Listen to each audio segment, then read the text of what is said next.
Yo dudes, so the commentary you're about to listen to, I actually recorded it months ago, back when skill-based matchmaking was new and all the rage in the DBD community. I wanted to make this into a whole big production with fancy graphics and editing, but since that hype died down a little bit, and also since I'm going on vacation, I decided to just put on some random gameplay I had lying around, and to let the commentary speak for itself. Hopefully, you'll all still enjoy it. Thanks for watching. Skill-based matchmaking has been in Dead by Daylight for quite a while now, and it's been a controversial topic in the DBD community ever since. I've seen countless posts on both forums or in different streamers' Twitch chats talking about how it's the worst thing that's been introduced into the game, it's ruined their DBD experience, it's killing the game, blah blah blah. There have been a bunch of memes about Patrick, one of the leads over at Behavior, said something to the tune of, if you loop the killer for 5 gens but then die, was it really that skillful in the first place? And people say the system doesn't actually measure skill, and I think that's where a lot of the argument stems from. I'll get to the actual effects of the matchmaking system in a moment, but first I want to clear up a big problem with calling it skill-based matchmaking. So like I said before, a big point of contention within the community is that the system doesn't measure skill, at least not the way we define it. If you asked a Survivor main what they thought skillful play was, they might say something like running the killer for a long time with minimal use of pallets and consistently hitting great skill checks when healing or doing gens. A killer main would probably say something like getting hits on survivors and ending chases quickly, while also being efficient with time management and gen pressure. Now, what would the devs say? What would our boy Patrick say? If you loop the killer for 5 gens but then die, was it really that skillful in the first place? The more I think about it though, the more I understand what he meant. The devs define skillful play as performing activities in the game that help you win. And by win, of course, I mean achieving your side's favorable outcome.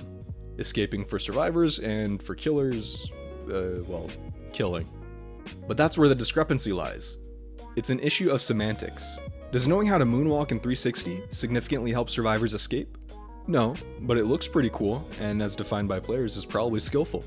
Does tunneling and camping a poor little Claudette, leading to a snowballed situation, make you a much more skilled killer than the one who 4Ks through other means? Players would probably say no, but the devs and this system would say yes. Is hard greeting every pallet and winning consecutive mind games more skillful than just holding W? Again, players would probably say yes, devs and win ratios might say no. So hopefully you can see how there are behaviors in the game that require a lot of player skill, but might not make you more effective or likely to win than a more basic or fail-proof alternative. This is why instead of skill-based matchmaking, I and likely thousands of other players would probably prefer if the system were called win-based matchmaking instead. If you are in fact running the killer for 5 gens straight every single game and still end up dying, then somehow, organically, running the killer for 5 gens is not a good tactic for you to escape. It sounds absolutely crazy, but on average, effective behaviors are going to help you escape, and that's what they're calling skilled.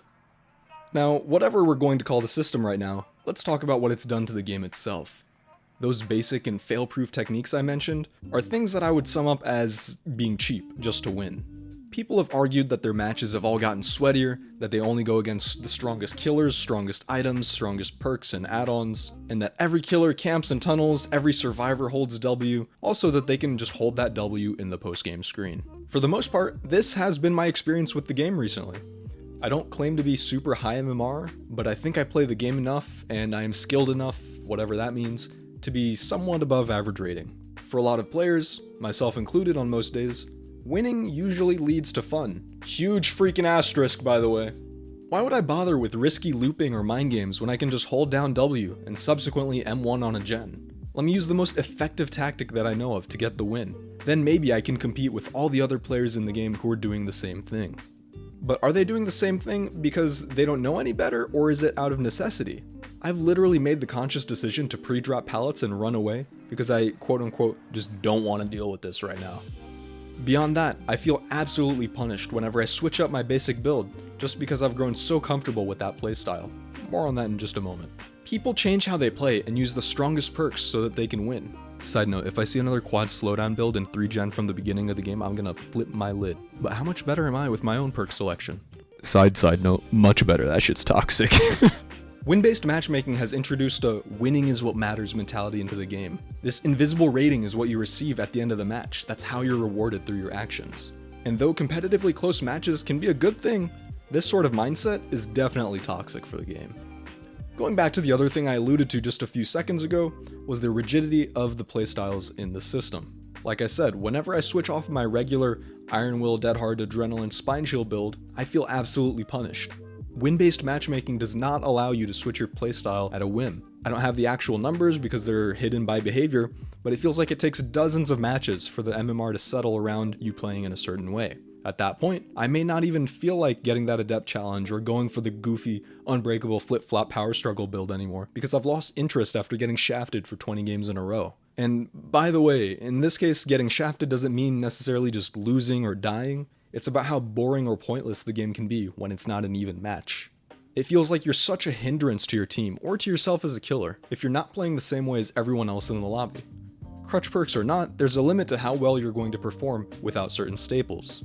If I'm going to pound a nail into a piece of wood, I'm going to use a hammer like Dead Hard or Iron Will, instead of a wet noodle like Smash Hit or Buckle Up.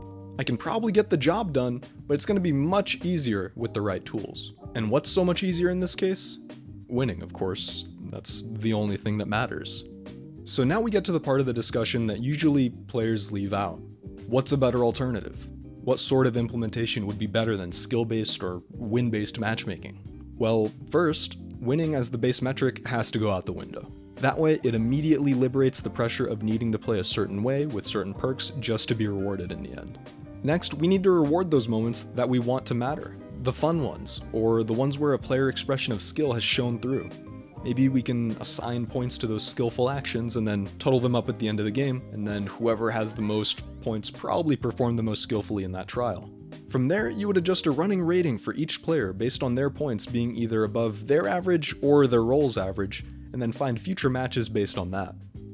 But wait a second, that sounds like the old system we had. That grade-based matchmaking that was in place when I started playing the game was a lot like that in many ways. I'm not the only one who's suggested to bring back the old system. In fact, there were so many people clamoring for it that Behavior brought it back for a few days during the matchmaking tests earlier in the year. Their results, however, showed that players had more balanced matches on win-based matchmaking than on grade-based matchmaking. My guess is that publishing these results was supposed to silence most of the win-based naysayers, but I still have my doubts about the whole experiment they ran. Now, I'm definitely one to believe numbers, data, analytical results. I'm a technical freak, but I don't feel like we got enough context out of these tests for me to be fully convinced of the results they published. There are a bunch of unanswered questions which affect how soundly the outcome rests in my mind, but because this is all starting to become a blur and it's getting kinda long, I'm gonna limit them to just 2 right now. For one thing, didn't they change how grades worked once skill-based matchmaking came into the picture? You can't drop tiers anymore.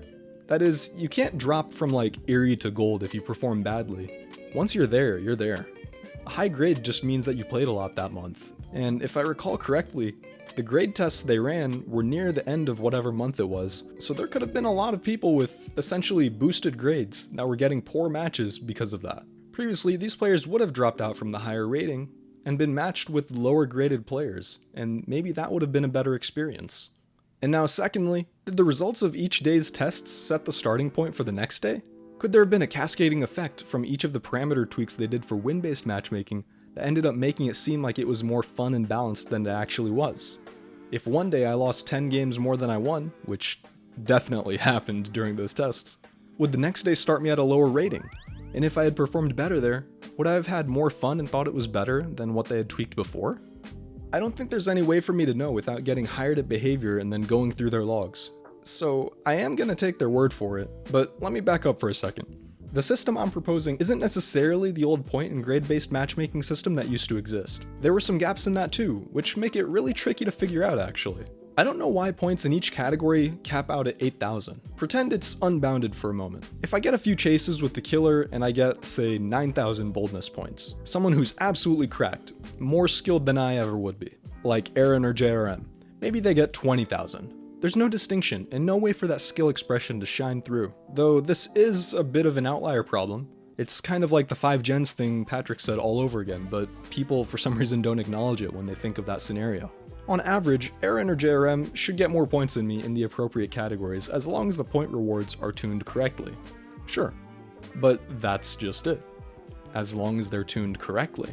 Take a chase with a killer that ends with the survivor 360 juking and then hiding in a bush.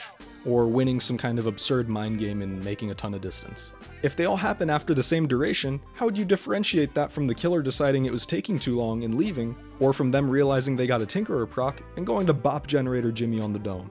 How can you reward points to the most skilled player in this case? What about the chase duration itself? Again, you could mind game and greed pallets all day, or just pre-drop and hold W and get the same outcome. What if the killer was sufficiently skilled and just didn't even take chases that they knew would last too long? You'd have to come up with some kind of crazy formula, something that's custom suited to the community's ideal concept of skill, and award points based on that. And even beyond the formula itself, just detecting in-game which specific cases have occurred seems like it would be an incredibly difficult thing to do. And then whenever there are in-game points being awarded, you have to watch out for the people who try to abuse the system, the ones who are BP boosting, but now they're like rating boosting. It's not too different from the quad slowdown build, I guess. Thankfully, I'm not the one getting paid to think about these things. I'm just rambling about a game that I enjoy. The devs put up with a lot from this community, and I really don't envy their position at all.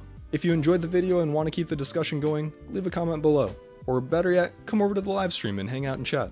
Honestly, there is so much more that I wanted to fit into this video, but it just went for way too long. We'll figure it out. Hope to see you there.